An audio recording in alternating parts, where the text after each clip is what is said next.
Welcome to the Healers Café, conversations on health and healing with Dr. Manon. So welcome to the Healers Café.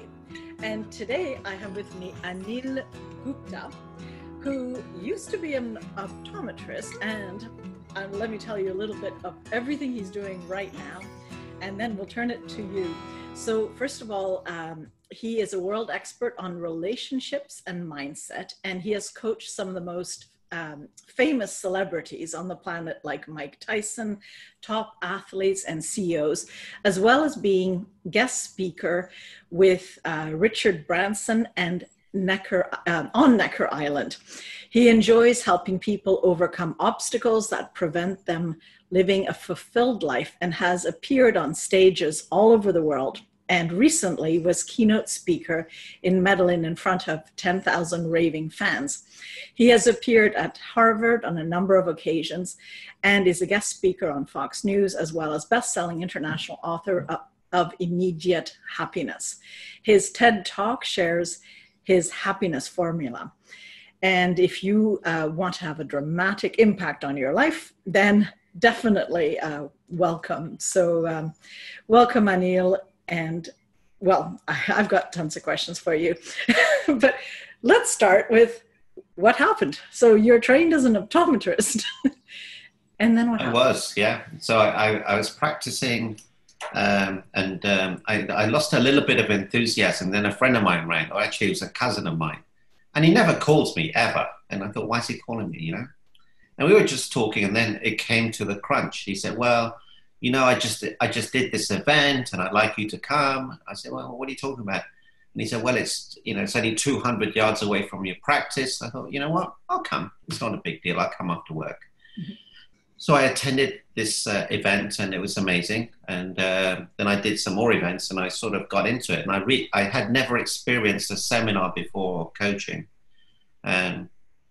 And it gave me my enthusiasm back. And then one day my wife went to another event in the USA. She came back and said, look, honey, we have to move. I know exactly where the kids are going to go, and this is where we're going to live. Oh, okay. But I said, no. I said, you know, we're not doing this, because I was comfortable. As human beings, we love to be comfortable. But eventually I realized that she was right. And if I didn't move now, my kids were 9 and 11, we would never move. So we did move. And then from that, I had to buy a business to get status in the USA. But then something happened in 2008. I lost everything on the stock market, real estate, everything went to pieces. And I wasn't feeling good, and I was suicidal. I didn't really want to live, but I wouldn't even eat with a knife just in case I did something stupid. Even now, when I overlook a tall building, I get very nervous. But something happened to me, because in that moment, I realized that it was something to do with my identity. My identity was around money, and that's not who I internally felt like. So I started doing events. I started helping people with events. I did, the first event was 6 people, 10, 20, 50, 100. And eventually I spoke in front of 10,000 people. So it was a transition, but I'd always been coaching, even in the practice, but I hadn't realized it was coaching, because people would ask me for advice. I would give them the advice. They would come back saying, that was amazing. I'd say, of course it was. It was so obvious. But now I realized it was obvious to me, because, you know, I have a gift in that area, but it wasn't obvious to them. And that's how the transition happened. You could say I had a vision that I could see more clearly because of my optometry. That was a joke. I know. Oh. I was actually I was waiting for a response. I was waiting for it to drop. That's funny. And it's not a 2020 vision, of course not. No. And no. Well, that's interesting. I mean, the transformation is interesting. Also, the self-realization that, you know, sometimes you're doing one thing and you realize in doing that. But I mean, you got, I mean, optometrists have their place. They help people. Oh, absolutely. My daughter is studying to be an optometrist herself. So, you know, it's a beautiful profession. Mm-hmm. So, I mean, did you start by, how did you want to even go into the healing at all? Like just into the healing profession? Well, I'm Indian, you know that. You're in, sorry? I'm Indian. Yes. So Is that a all joke? our No. all our parents want us to be doctors. So, that's how it, because I wanted to be a doctor, Right. but I realized that, I don't like blood, and I sometimes don't do well under, medical situations. I panic a little bit. So I thought perhaps that's not the best thing for me. So I took a year off, and then, I happened to have a problem with my eyesight, and the optometrist said, "Hey, why don't you study this?" I said, what are you talking about? I said, no, this is a job. Yeah, it's a job. And it was medically related. And I thought, well, this is not so bad. And that's how I got into it. Mm-hmm. And, it's a beautiful profession, very well respected, and there's no blood. So you got away with the parents part. Well, they didn't quite like it. But I was very adamant because I'm going to do whatever I'm going to do. But they supported me. Mm-hmm. And now you've got red in the heart, like I have it here. A bleeding heart. Exactly. Now you've got it on your shirt, and oh my goodness. Okay. Oh. Yeah. So let's talk about this gift that, and again, it's interesting that you share this. Often we don't recognize what are our natural gifts, but if you are helping people, and you're still helping people, you came to realize it because you're stating obvious things to you, but not so obvious, right? Yeah. So tell me a little bit more about, examples of that, or how you came to recognize that. So for example, a couple would come to me and they've had maybe 5 or 10 years of therapy, and in just one session, they said, "Anil, that's amazing. We've got so much just from this one call than we've had in the last 10 years. So, if anyone's out there and you do something that you find so easy that other people find hard, that means that's your gift." And then, it just kept on happening. I would see things. I say, "Hey, but why don't you, do this, or why don't you do that? Well, this goes here and this goes here. And if you let go of this, this goes, so I can see everything in advance, and I see greatness in people way beyond they could see that in themselves. And I have a belief in them that they don't have a belief in themselves. And it's a transition because it takes a while, you have to go through the imposter syndrome. Why would anyone pay me money for something that's so easy? So it's a process. You have to go through that process. And the process involves awareness of how you're showing up, awareness about your intent and your gift. And your gift is equivalent to genius too, but people find it uncomfortable to say genius. That's true.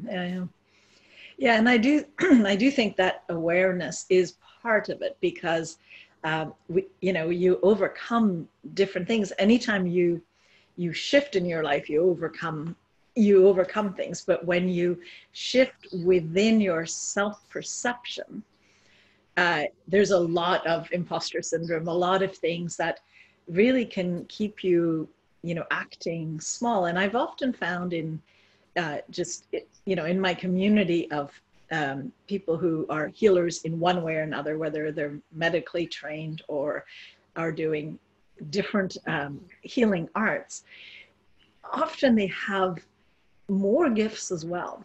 And we tend to go channeling down, this is what we do, this is what defines us. And with this COVID current situation, what's been interesting is it's caused quite a stir in, I'm not anymore who I am, not in myself, but in many of the people I've talked to. It's like I've lost my self-identity, because they've really bought into that their profession is all of them. Yeah. And the beautiful thing about this is it stops them thinking the way they've been thinking. Now what they have to do is ask a better quality question. Okay, this has happened. What am I really, really, really in love with doing? Why haven't I done that? How do I want to be remembered? I call this my highest and best use. what is your highest and best use? Mine is speaking, coaching, content. I should not be doing anything else. So if you're a healer out there and you ask yourself, which part of the healing process do I like the most? Which gives me the greatest joy? Which gives me the greatest impact? And then reverse engineer that and work backwards and find out, well, it's so obvious, but sometimes we do things because of the financial reward, or we feel that it's the right thing to do. But listen to your heart, listen to the emotion you get, the beautiful emotion, the happy emotion you get when you do something that you love, and follow that path. And I promise you, it's such an easy path, but you have to have that awareness and no attachment, no expectation, and just see things as they are. That sounds a bit like happiness. It's better than happiness. It's called fulfillment. Yes. Okay. See, happiness is external, fulfillment is internal, motivation is external, inspiration is internal. So if you get inspired and you follow the path of what you love to do, it will lead to fulfillment. Yeah, that's a good distinction. Very, very interesting. So let's go on. I want to go on your journey. Okay. And so you now, over a year, 2 years, a few years, you start to discover through feedback that what's obvious to you isn't obvious to others. And you realize that you love to share this. Yeah. What then happens? Like, what you follow your heart, and and this is a stumbling block for so many people. Well, follow my heart. How am I going to do it? And the how gets in the way, and then you basically make your plan with your limited belief and your limited experience, and then nothing changes, and you still have this, this at least two parts. What was the process that catapulted you forward? Like, how did you achieve this? Well, one sentence changed everything for me. May I share it? Absolutely. Okay. The sentence is this: be so amazing that you cannot be ignored.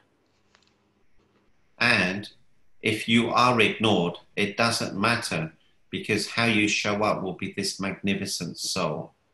Be so amazing you cannot be ignored. It came from Steve Martin, but he said, be so good. But I thought, yeah, I upped it a little bit, and I added my little bit at the end. So if you're out there, just say, look, this isn't about me. It's about the difference I make. Every day I delay, not spreading my wings, not showing my gifts, someone is suffering. So you, me, we all have to get out of our own way and realize that we're just a conduit. And by you doing that and letting go of the ego and the fear of what other people think, will give you the freedom to show up the best version of you. Now, and I definitely agree that you have to, even like public speaking, you get out of your own way to be able to dare to share, because you realize that what you share is more important than any little bit of trepidation, anxiety. Yeah.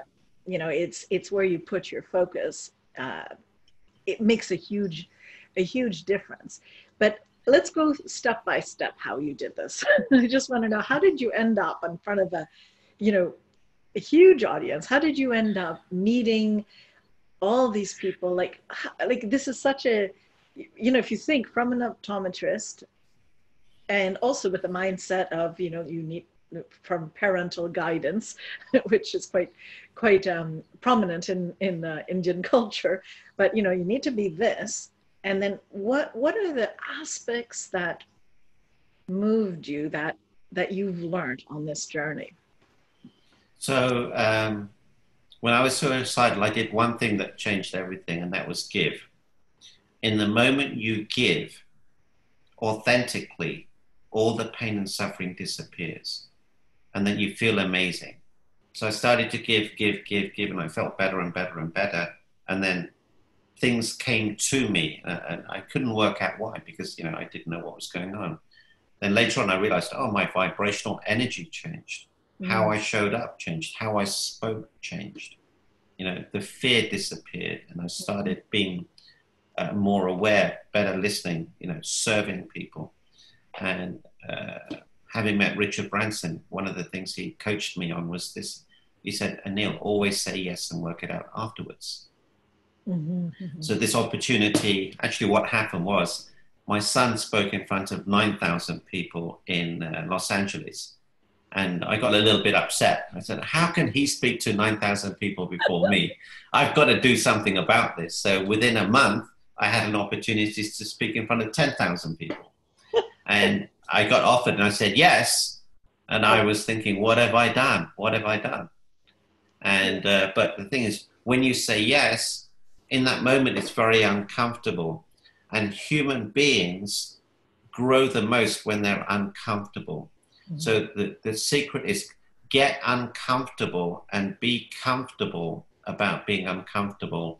And whenever you're comfortable, know that that's not the best place to be. You have to get uncomfortable about being comfortable.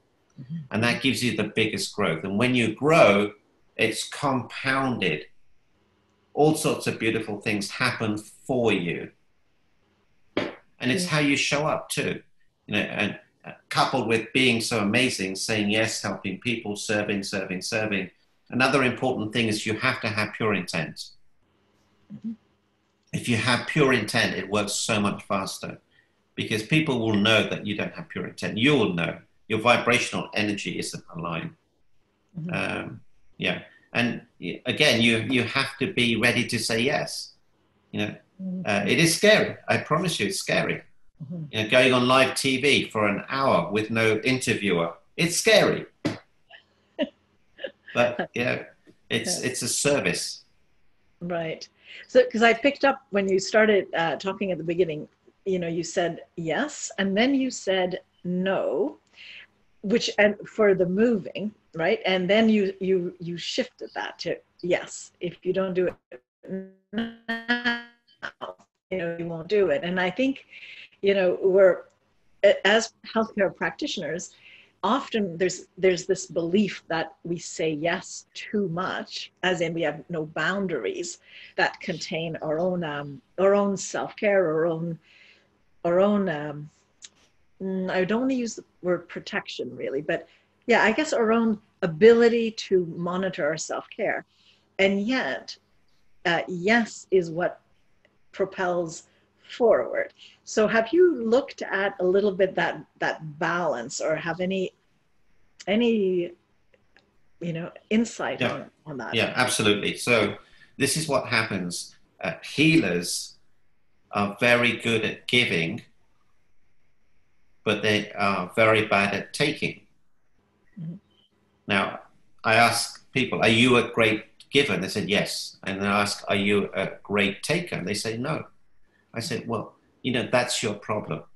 What do you mean? I said, look, you're a great giver, but it's not that you're not a great taker. You're not a great receiver. You see, your problem is you think if you take something in, it's a take, but it's not, it's a receive. So let me give you an example. Supposing you have $10 million in your bank account, and every day you have to give $1 million a day away. How many days could you do that for? If you have 10 million, 10. Yeah. 10 days. Okay. Now, if you have 10 million in your bank account and you have to give $1 million a day away, but someone puts $1 million or more in your bank account, how long could you do that for? Forever. Yeah. So you're giving, but you're also receiving. And the thing is, when you receive, your capacity to serve others increases. So that's the distinction I want people to know. So let me give you another example. So, man, you're a great giver, yeah? Okay. Supposing you gave me a gift and I said to you, well, no, you know what? No. I'm denying you the gift of giving to me. So it's a negative energy too. Yeah. Yeah, absolutely. Really. And once you're aware of this, be gracious in the gift. Yeah. No, I think you've really covered well the crux of so many practitioners are in that, have that concept, you know, that they're taking, and Yes.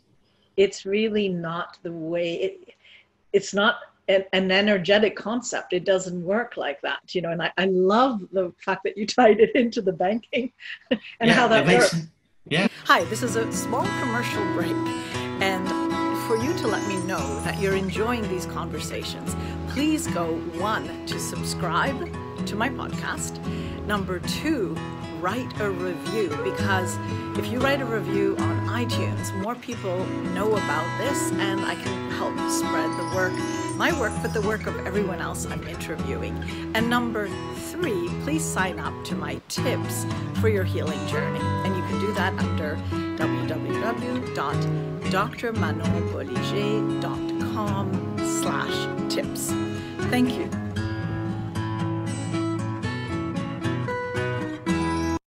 It makes it clear. Yeah, really. And then you realize the impact you can make. Yeah. It's such a, and you know, the other thing about people who are great carers and healers is that they find it difficult to say no. Mm-hmm. And, you know, let me help them with this. If people ask you to do something that you don't want to do and you say yes, it means that you're saying no to something that could help more people. Mm-hmm.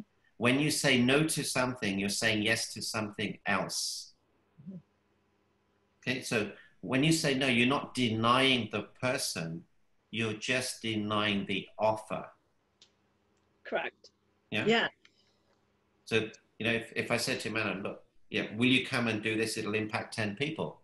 And then someone says, hey, Manon, come, let's impact 100 million people.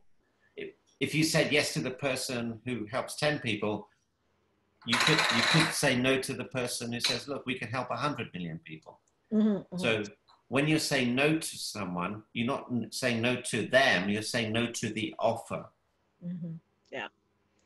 Yeah, and I think in that sense, it's like time is on some level the most precious thing we have. So we have to look at how we want to use that time. And if we're coming from the desire to give, it's like, how can we give more and, you know, use our energy best? So yeah. I think that's that's a very good demonstration of that point. Let me see. I must have a million questions for you. Well, I have as much time as you want. We can extend it until next year, this call. Okay, well, let me ask you this.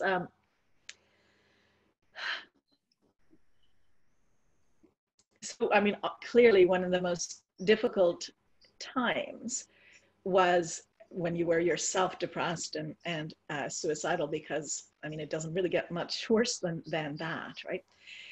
Can you bring us a bit through that, the experience and really the turnaround? You said it, you summed it up, but can you share really all that it took to go through that? Because right now, so many people are worldwide are suffering. Depression rates have gone up, anxiety's gone up, suicide rates have gone up. People are in pain, you know, and some people's livelihood, I mean, many people's livelihood has come to an end. Yeah. So I'm looking at a bigger understanding of this process from all your experience. Yeah. So I had to break the news to my wife. So I said, honey, I have some news to tell you. She said, what is it? I said, look, you're not going to like what I'm going to say. She said, no, what is it? I said, look, I've lost everything on the stock market, real estate. We've lost the house, the car, the school fund, everything. And then she looked up at me and smiled. And that was not the reaction I was expecting. I said, honey, did you hear what I said? She said, yeah, I did. I said, well, I don't get it. She said, honey, you've been behaving strangely recently. I knew something was wrong, but I thought you had cancer. I thought you were dying. I don't care about the money. As long as we're all together, we'll sleep in the street if we have to. And then she hugged me and said, it's okay. Mm. And I felt peace. And then we started to give. So if anyone's in any pain or suffering right now, I urge you to do one thing: give. Acknowledge someone, thank someone, do something for someone else. It doesn't have to be anything monetary. Say thank you. People will always remember how you made them feel. And by this small act, you'll start feeling differently. And then through this, I developed a formula for happiness, which is H equals G cubed. The first G is you have to give. The second G is you have to be grateful for what you have. So if you look at your hands, when was the last time you thanked them? Most people haven't thanked their hands ever, but these things have done everything for them. So focus on what you have and don't focus on what you don't have. I was focusing on what I didn't have. And I had the gold, the diamonds in my kids and my wife. And the third G is you have to grow emotionally, physically, spiritually, mentally. Now, if you're upset, things are not going well for you, I promise you, one of those three Gs is at a much lower level. All you have to do is identify the lowest G and work on that. That will give you a way to get from a lower score to a high score very quickly. And it'll allow you to get clarity very quickly because you're probably overwhelmed. You're thinking, what do I do? What do I do? This will calm you down. This will slow it down. It'll give you clarity. It's incredibly powerful. Mm. Oh. Oops, sorry. What's going on? This is my screen. I just blocked everything. Okay, we have to start it. Start again. No, it's all good. I've been having an interesting relationship with my computer. But okay, no. So the three G's is first is give. Yep.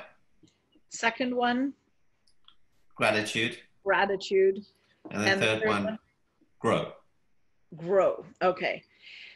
Yeah, and then to look at which one is the weakest link, which one you haven't done as much, yep. And then work on that piece to expand.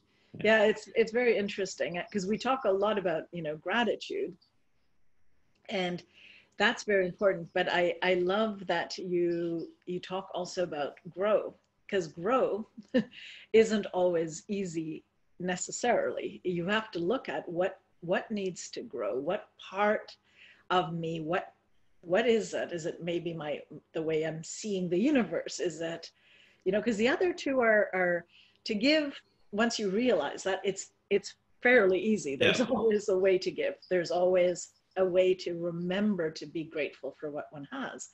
But grow, let's go into that one a little bit. Yeah, so grow is very, very, very powerful. And that's why we talked about adversity or being uncomfortable. When you're uncomfortable, that's when you grow the most.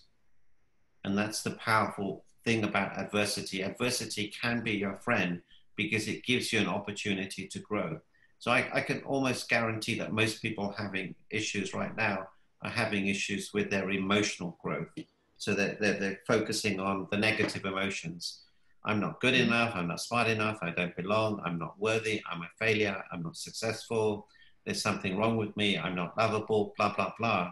And then what they do is they replay it and replay it. So for example, Manon, if I told you a joke, you would think it's funny, but if I told you the same joke 100 times, you would not think it's funny. You'd think, stop it, I don't want to hear that anymore. Mm-hmm. But we as human beings will play the same story again and again and again and again and again and again, just to beat ourselves up, just to make sure that we stay in that mode.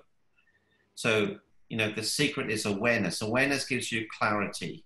Clarity gives you focus. Focus gives you action. Action gives you results. Results gives you momentum, which gives you everything. So no matter what's going on in your life, you have an opportunity to change. You have to show up differently. Mm-hmm. Yeah, I agree with you.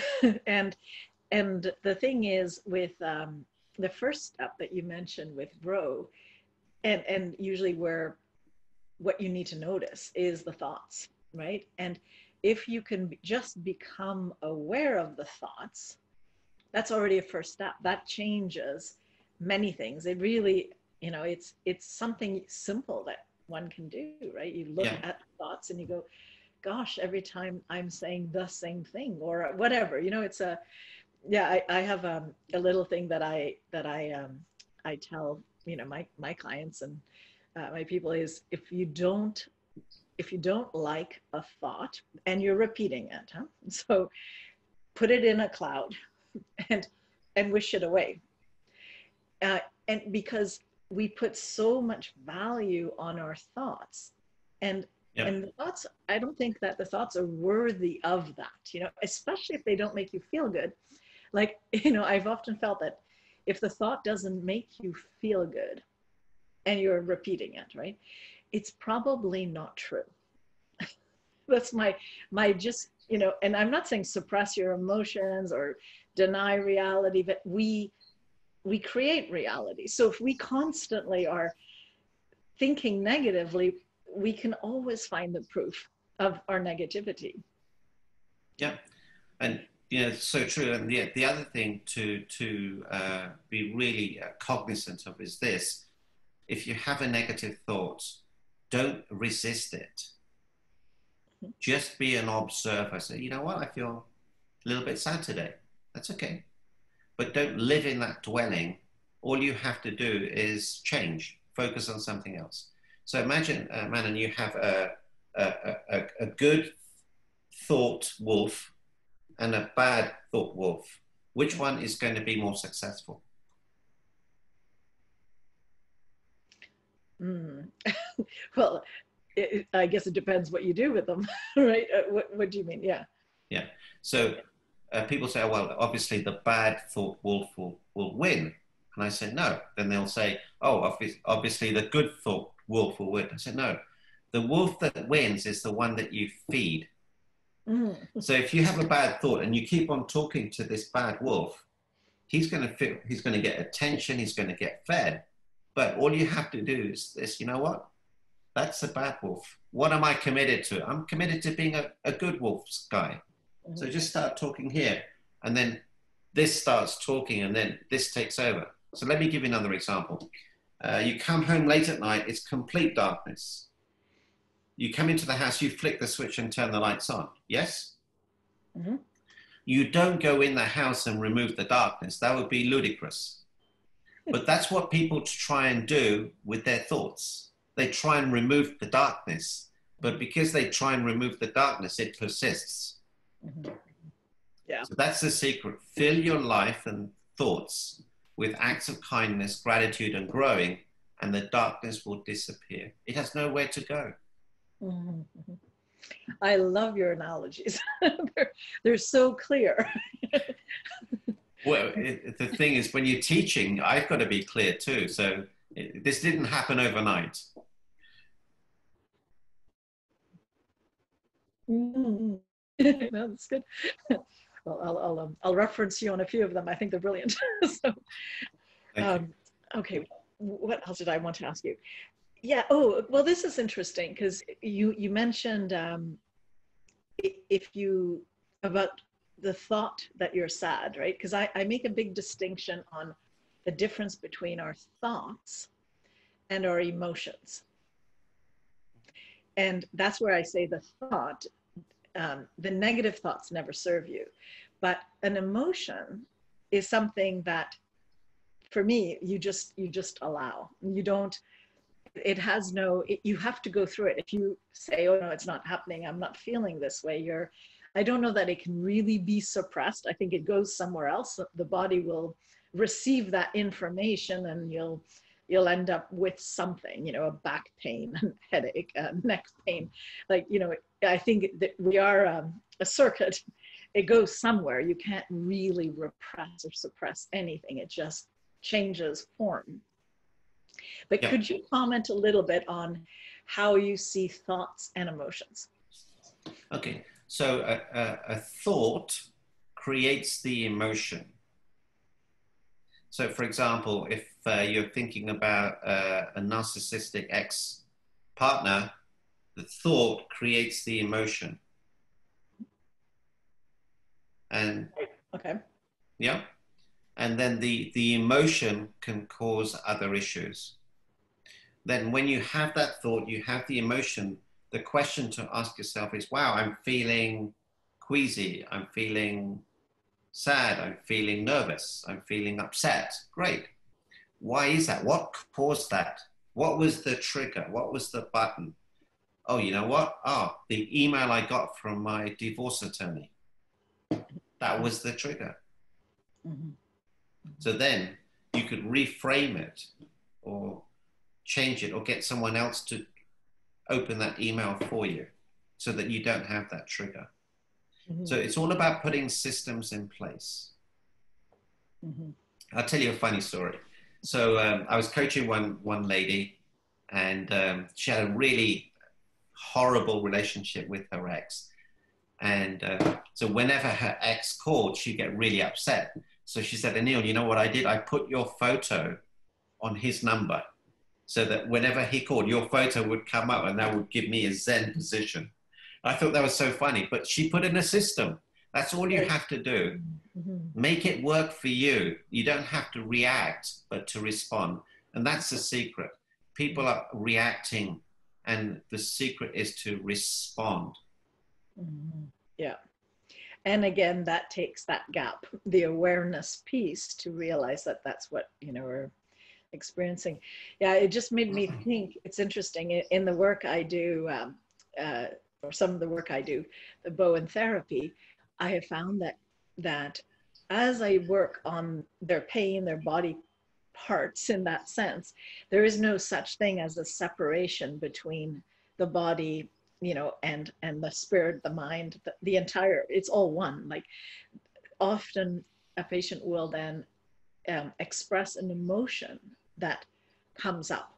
So I've been questioning, I do see what you're saying with thought to emotion, but I do think that we also have emotions that just go through us. They may actually be part of our subconscious that we have not realized, or that as an area is freed up, and let's say a person has a knee injury, they have, as we free that work, the emotion comes up of what happened during the accident, or what was at the root of that. So I question whether it's just thought that goes to emotion. It's been a big debate I've had a long time, and because of the body work, I'm seeing it sometimes the other way. Yeah. So the way I would look at it is that the thought creates the emotion, and if it's a transient thought, it doesn't land in the body. Correct.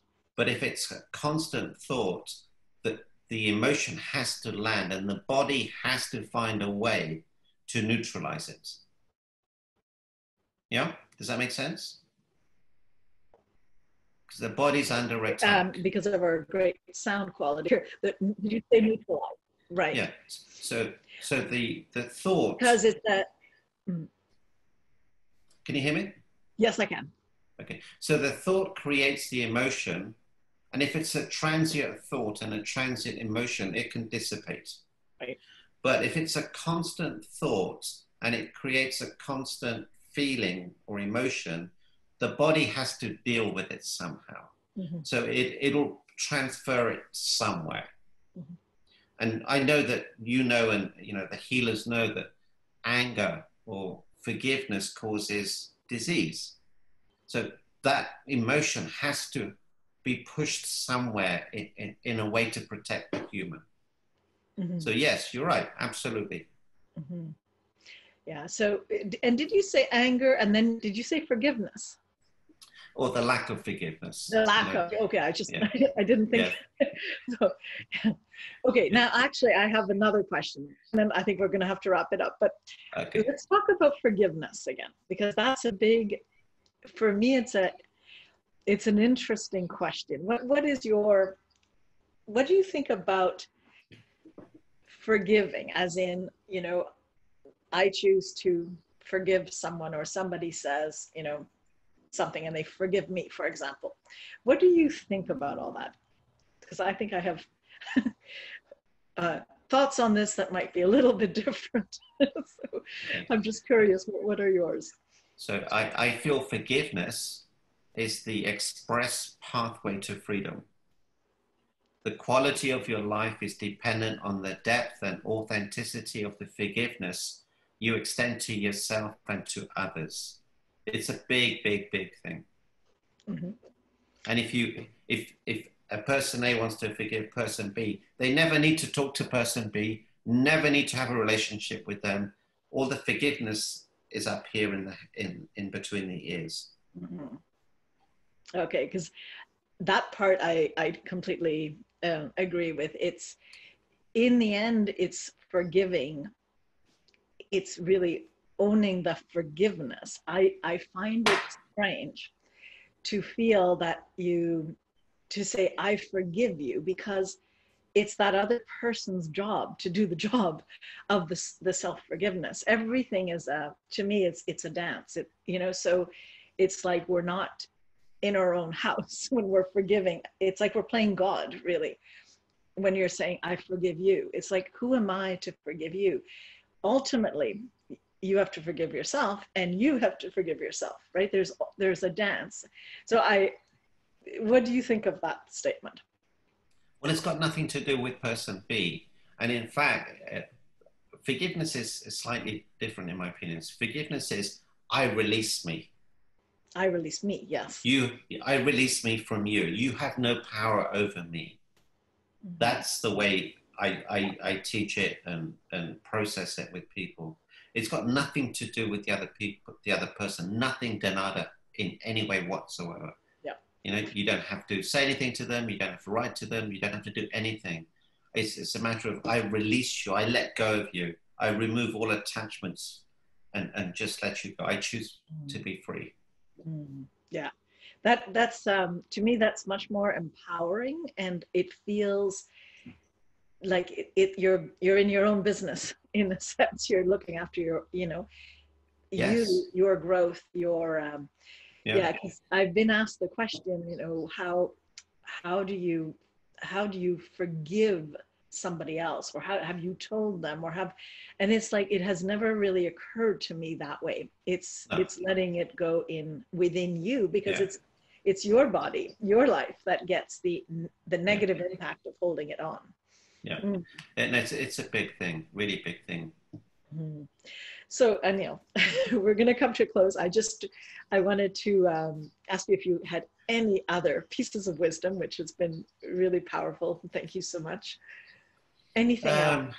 What I would urge people to do, is to perform acts of kindness. Be so amazing that you cannot be ignored. Do not worry what other people think of you. It's none of your business. Find your mission, purpose, and passion. Find your gift and go and serve. And don't play small, because every day you delay, someone is being hurt. We have a duty to share our gifts. Thank you. That's really powerful. Thank you, Anil. No, thank you.